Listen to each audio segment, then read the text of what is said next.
Hey everybody, it's Chugga Conroy! Welcome back to more Xenoblade Chronicles. Last time, we returned to Alchemoth with the mindset of reclaiming the capital from the Telethia. We were able to restore power to the city and rescue Vidian, who was trapped in the White Wing Palace when the teleporters went down. This time, we find ourselves back in Satorl Marsh, ready to continue with reclaiming the capital. But before we go up to the Satorl statues to see the High Entia refugees, we are atop the crown tree, and I want to view the heart-to-heart atop the crown tree. What else were you expecting? It really is just a very straightforward name. Ricky and Charla are at max affinity, and we can view this now. Isn't it nice climbing up trees? It really takes me back to when Charla was a little pawn. Yes, exactly. To be a little girl again. Ricky feel like little pawn too. I'm not surprised. I'm sure you loved climbing trees when you were little, just like me. Charla good at climbing trees. Charla look like proper lady. Ricky not know Charla climb trees. Wow, proper ladies to you hold rifles and are in the defense force? That's pretty awesome, not gonna lie. It's very nice of you to say. I'm not really that lady-like fooey on, you know, the whole ladylike thing. Come on, be who you want to be. Couldn't get enough at sitting at the top of trees. Ricky and Little Pun love climbing trees together. But in the what, Ricky? Okay, no, I couldn't resist. One Little Pun not like it. Oh dear, why not? Did something happen to them? Ricky no reason. When Ricky take eyes away from Little Pun gets scared. Little Pun stuck at top of tree and wait for Ricky for whole day. Oh, that sounds horrible. Are they okay now? Other Little Pun at school tease my Little Pun because not climb now. All Ricky's fault. Don't beat yourself up, Ricky. With some love and care, the little one will be fine. And when they are ready, you can take them climbing again. Ricky likes Charla's idea. You are nice, hum-hum, Charla. And you're a good father, Ricky. The bestest here upon father. You know, I gotta wonder what Ricky thinks of the whole Ryan and Charla ending up together in the ending like we saw, God, like 8 episodes ago now. Because they are a canon pairing, yet I can just imagine Ricky being like, Charla, you such nice hum-hum. You could get any man you want. Why you go for mean old Ryan? Ryan very mean hum-hum. He treat Ricky here upon like Orluga dung or something along those lines. That's really all I can think of when thinking of what Ricky would interpret that pairing as. Just being straight up not what he wants, though, so he would give Charla talking to about it.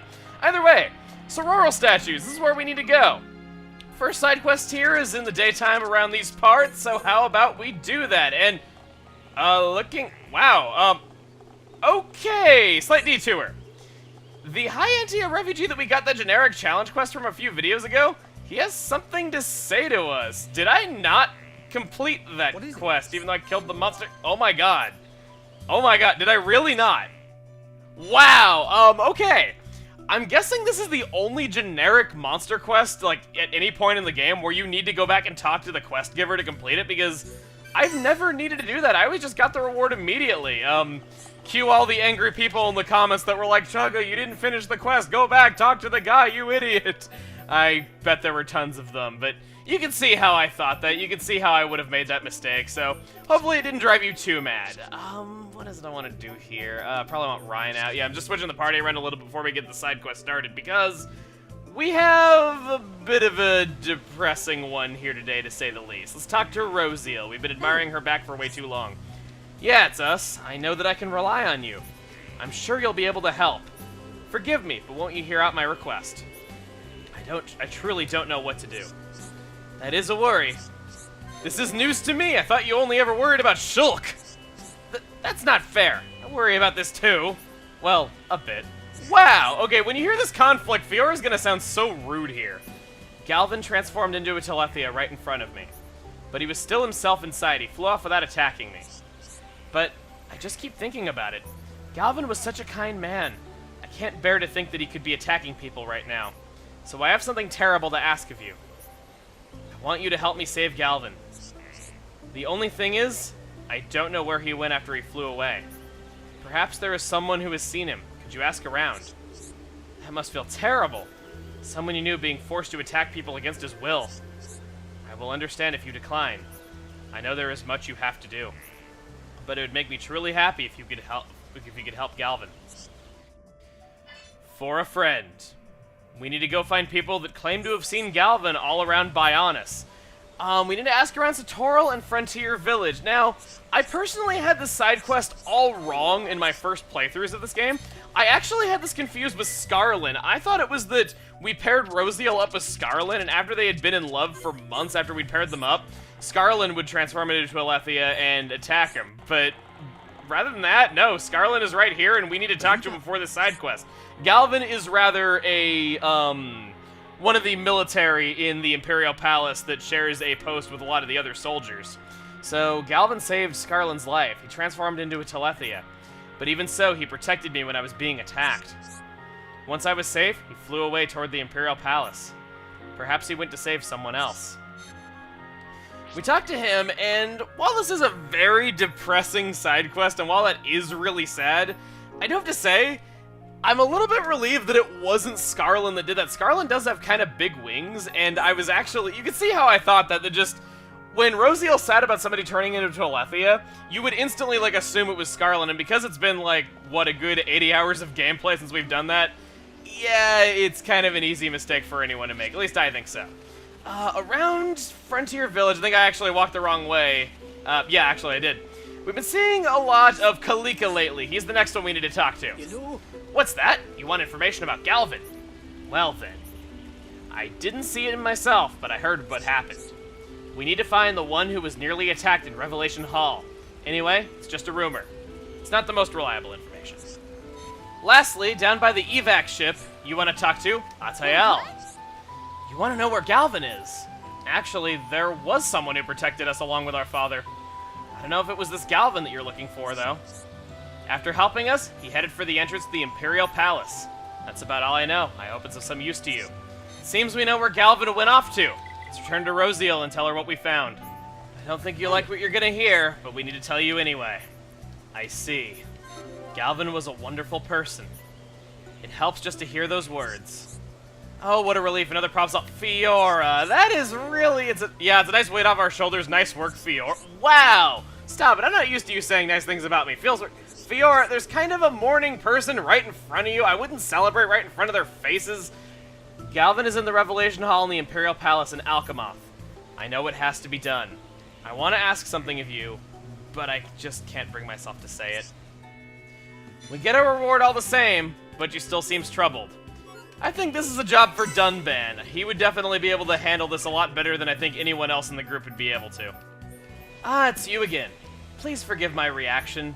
I have made up my mind about Galvin. Could you tell me more? Gotta force that out of her, because she's probably not going to be able to say it otherwise. Well, we know where he is. He used to spend much of his time there with his fellow soldiers. Some instinct to protect it must have still remained with him. We must put him out of his misery. We must allow him to finally rest. I know this will not be easy, but will you please end it for him? He may now be a Telethia, but I respect him as a fellow warrior. I understand. Want to help. I will end his suffering. Please forgive me. Those words alone have given me great comfort. Will you do this for him? A merciful end. We need to defeat Telethia Galvin in the Revelation Hall at Alchemoth. I am eternally grateful for you to accept such a terrible task. You were the only ones I could turn to. I'm sorry. Not a problem. Consider it done. Never have those generic quest acceptance quotes from Dunban like ever held so much weight. Just not a problem, consider it done. That is really grim, and it's like, I'm sure that wasn't intended, but damn, that feels just chilling to read. Ugh. We need to go to the center gate and go into Alchemoth. After running past a metric ton of Telethia, you need to take the teleporter in the back of the first floor of the Imperial Palace. From there, you need to go to a bit of an unorthodox location. I don't think we've ever actually been here before. Well, okay, we've been to the audience chamber before, you know, we've been here plenty of times, but we've never actually gone beyond this. You want to go over to, I believe it's the right, and get noticed by a ton of Telethia in the process. Really, just run past these things. They'll take forever to defeat otherwise. And you want to step into this teleporter. Yeah, who knew that you could actually interact with this one back here? And you will end up in a new location. Behold, the Revelation Hall. And right here, as grim as it is, this monster's name is Telethia Galvin. I personally consider this to be one of the single darkest things, like, in a Nintendo game ever. The fact that these enemies that we are killing have the name of NPCs that we could actually talk to, trade with, do quests for, all those things. Like, it sounds like more something you'd see in, like, an Elder Scrolls game or something like that. Not that I'm complaining or anything like that, or saying that it's, you know, wrong or anything like that. I'm just saying that it's unusually really dark for the kinds of things you see in Nintendo-published games. But at the same time, I'm kind of glad they didn't pull punches, because this really does show just how severe of a situation this is. The only thing that really bugs me, though, is that you're clearly intended to do that side quest where they're talking about there being a possible way to turn the Telethia back to normal. And at higher levels, you're then taking on quests where they're asking you to kill those very same Telethia to save them from what they've become. I think it's just a little bit contradicting, especially because you really are going to do those at those levels. Not really any two ways about it. Anytime I've ever done this without using a walkthrough or anything, I did always find that other quest first. Anyway, I'm just kind of rambling at this point. We're getting chain attack started. We should only need this to take out Galvin. We have maximum tension going right here. I'd be very surprised if we didn't get a huge combo going if we didn't kill him right here. Let's go for the bitey bitey. And wow! We have like max tension. Ricky and Shulk have max affinity. Shulk and Melia have near max affinity. I don't get it. Get the armor shard upon defeating him, and we see him return to the ether of the Bionis. On this foggy morning, hey. I'll let you know the deed has been done. What could you have brought? What is this? Huh? A fragment of Galvin's armor. Thank you for bringing this all the way back for me. Not only have you ended Galvin's suffering, you went so far as to bring back a keepsake to remind me of him. I never expected this. All I wanted was for him to be put out of his misery. Don't worry about it, it was nothing. That puts this matter to rest. This is a token of gratitude from both me and Galvin. It cannot begin to express my gratitude, but please, take it. We get a debuff plus 6 gem. Take that. And believe it or not, Rosiel has yet another request for us. I think Melia is best suited for this one. What can I do? What will become of them? I assume from their expression that this matter bothers them. Melia, what are you thinking? Wait, let me guess. You think we should help them, is that right? I cannot compete with you, Fiora. Hello again. Are you willing to hear me out once more? A lot of people spoke to me after what you did for Galvin.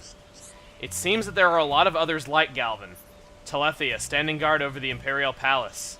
I believe they were once Imperial Guards. A strong sense of duty drives them to continue to fight for Alchemoth, but as Telethia, they have become a threat to the capital. One named Larshen gave his life to save everyone as he changed. The other Imperial Guards ended up exactly like Galvin. Standing watch over the palace, even in their terrible new forms. I believe they feel the same way as Galvin did. They must be in great agony. Won't you please end their suffering as you did for Galvin? Our Imperial Guards were so devoted to protecting us. They must be allowed to rest in peace. That is the only thing we can do for them now. So you agree? Then I ask you, won't you release them from their duty? Only fitting that Melia should be here to do this. We have multiple objectives here. Many different Telethia need to be released from duty. Just about everyone that was an Imperial Guard, we need to hunt down and put out of their misery. Dunban to the rescue. You are most kind. I shall be relying on you, Dunban. Let's take off for Alchemoth once more. Overlooking the Great Hall, Telethia Lecru. I'd suggest taking out the Arl Telethia that are standing right next to him so that you can take him on without having to worry about them noticing you. I expected a tougher battle. Past the Northern Teleporter in the Great Hall of the Imperial Palace in Melia's Villa. Telethia Galdo. I'm gonna go all out. After defeating him, Melia got a level up. So here at the Imperial Villa, before we go on to hunt more of those Telethia, I think I want to make note of something. This area was crawling with Telethia when we came here, and we've taken care of all of them now. This place is pretty much as peaceful as it will ever be again, and I can't think of any reason why we would ever come back here. So, during our short visit to the Imperial Villa, our last visit here, let's view the heart-to-heart, Melia's Imperial Villa.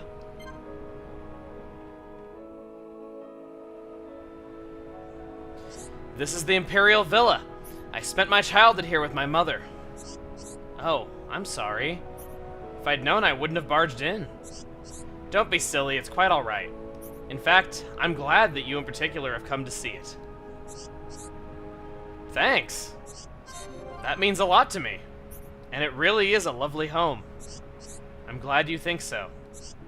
But something about it seems sad, lonely almost. You think so too. This place has always had a lonely feel to it. So it's not just me then. I'm sorry, Melia. I didn't mean to say anything that would upset you. You did nothing of the sort. The truth is my mother passed away some time ago. It's probably because of that.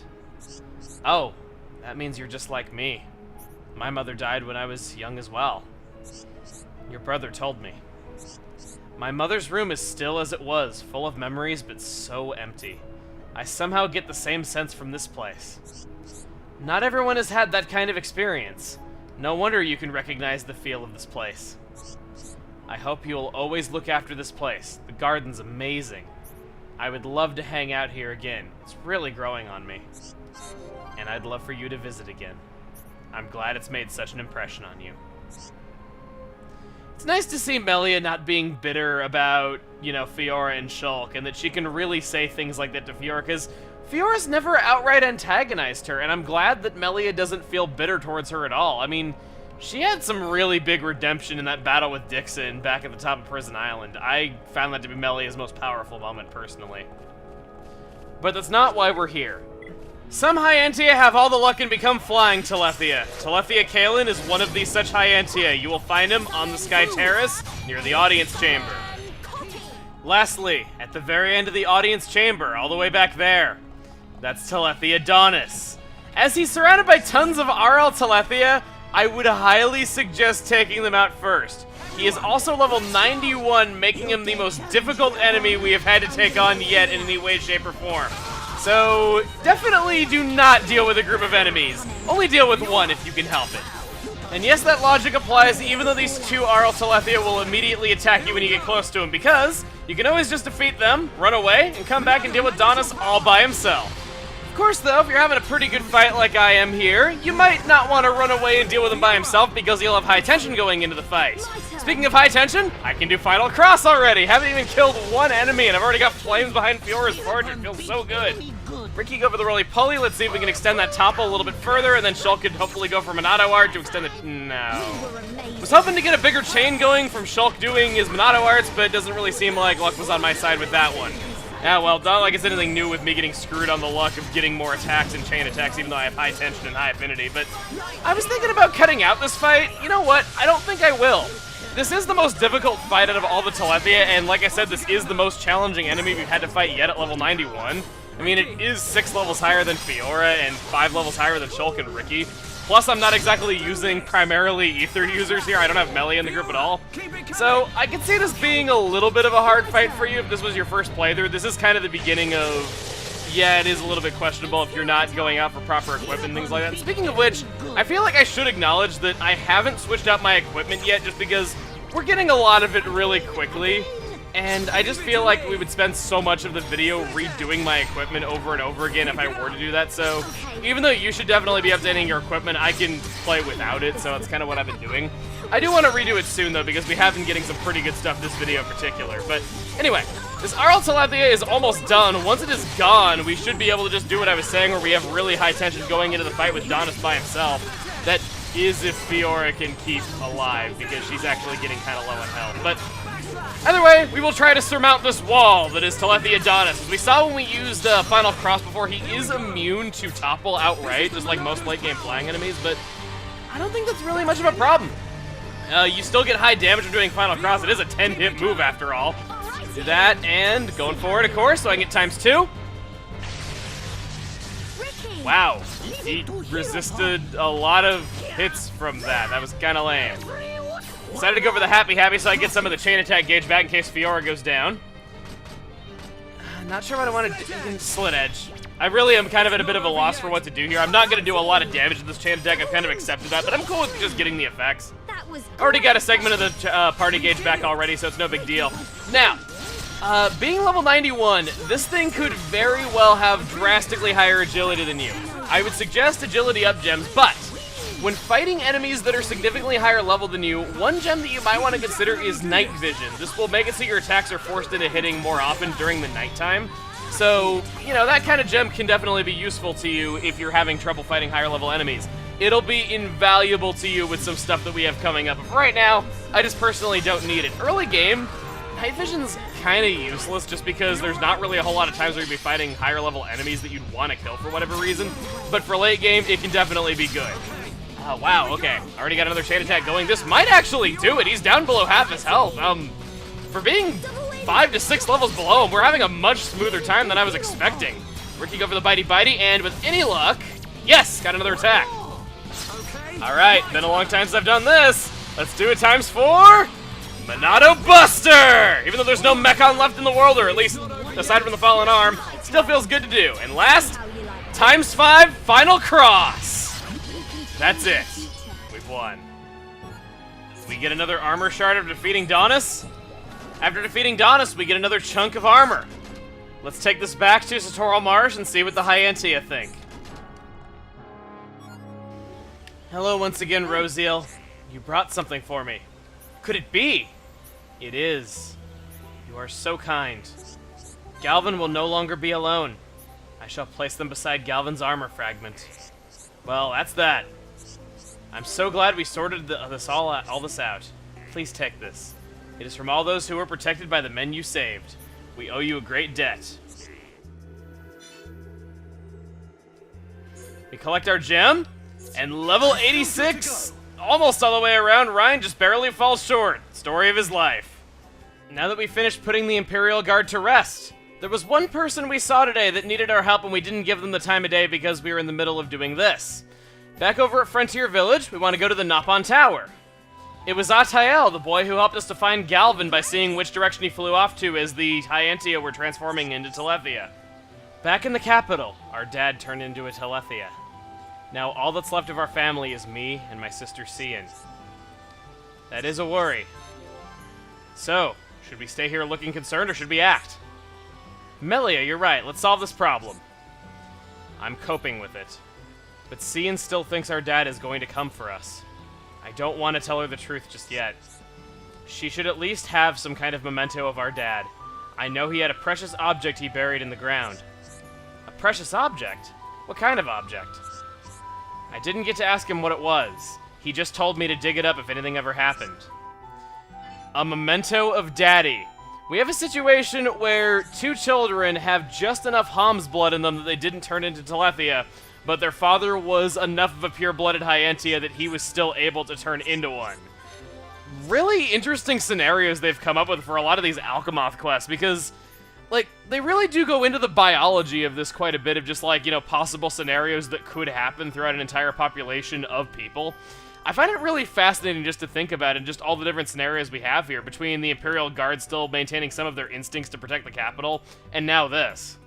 During one of our visits to Alchemoth, we help Valaran find his son Atael in one of the side quests.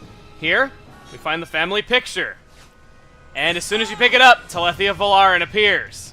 Now, interestingly, you are not required to fight him in any way, shape, or form. You are able to get away from him. A barrier doesn't form, nothing.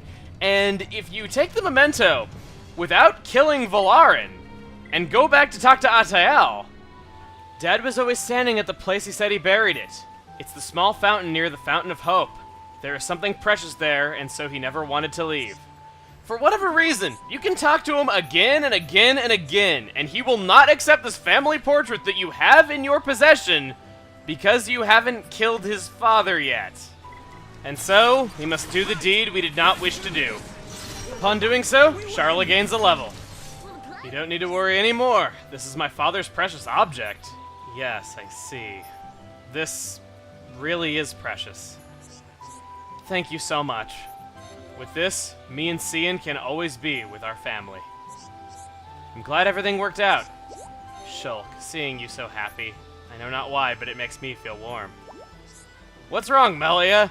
You're kind of staring. He never does realize it, does he? This photo also shows what Mom used to look like. It will be a lovely present for Cian. We complete a memento of Daddy. And we've helped out all the High Entia that we can help out for now. We put the Imperial Guard to rest. We put Valaran to rest. And we were finally able to give Atael and Cian some closure on their family. Next time on Xenoblade Chronicles.